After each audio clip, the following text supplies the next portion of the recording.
ரத்தம் சிந்துதல் இல்லாமல் பாவ மன்னிப்பு இல்லை. ஒரு மனுஷனுடைய பாவம் மன்னிக்கப்படணும்னா அந்த மனுஷனுக்காக ஒரு ரத்தம் சிந்தப்படணுங்க. அதற்காக தெய்வம் இந்த பூமியில் மனிதனாக அவதரித்தார். இயேசு என்ற பெயர்ல தன்னுடைய 33 வயதில் எல்லா மனிதனுடைய பாவங்களையும் தன்மேல் ஏற்றுக்கொண்டு பாவமறியாத அந்த பரிசுத்தமான தெய்வம் உங்களுக்காகவும் எனக்காகவும் சிலுவையிலே மரித்தார். பாவமானார். பரிசுத்தமான அவருடைய கைகளில் ஆணிகள் அடித்தார்கள். அவருடைய கைகளில் அவர் கால்களில் ஆணி அடித்தார்கள். அவர் விழாவிலே ஈட்டில குத்துனாங்கம்மா. ஒரு பாவமும் அறியாத அவர் நம்ம எல்லாரையும் பாவத்திலிருந்து மீட்பதற்காக எல்லாருடைய பாவங்களையும் அவர் ஏற்றுக்கொண்டு அவர் பாவமானார் ஐயா.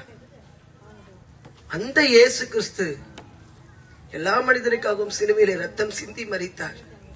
பரிசுத்த வேதாகமம் சொல்லுகிறது, இயேசு கிறிஸ்துவின் ரத்தம் சகல பாவங்களையும் நீக்கி நம்மை சுத்திகரிக்கும். அந்த கர்த்தராகிய இயேசு கிறிஸ்துவை விசுவாசியுங்கள், அப்பொழுது நீங்களும் எங்கள் வீட்டாரும் ரட்சிக்கப்படுவீங்கம்மா. வேதம் சொல்லுகிறது. இயேசு எல்லாரையும் நேசிக்கிறார்.